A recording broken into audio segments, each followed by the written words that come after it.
Hi everyone, and welcome back to the next part of The Tempest. I saw in the stars that you were meant for each other, Prospero said softly. Your love will undo all the evil done by hatred. Miranda and Ferdinand heard nothing of this, for they were totally lost in each other. Ariel, said Prospero, find King Alonso and my brother Antonio, and when you do... Ariel listened carefully, and before long the air was bright with his laughter.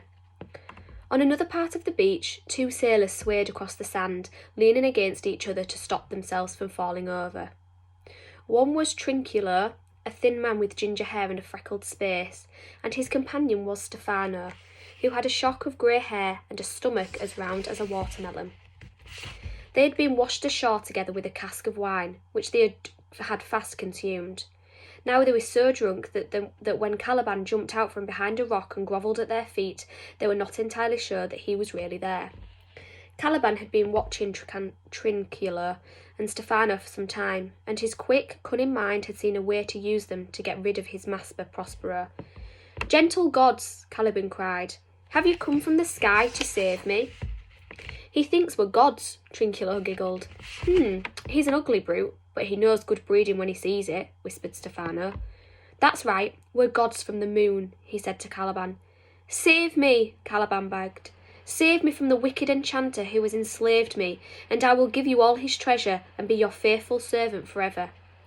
"Enchanter?" yelped Trinculo, turning pale. "Courage, Trinculo," Stefano murmured. "And what kind of treasure might that be, good monster?" "Gold," said Caliban, "and silver, and many jewels." Stefano drew his cutlass and waved it so clumsily that he almost cut off his right ear. "Pirates, enchanters, it's all the same to me," he boasted. "Take me to the villain. I'll carve him into thin slices."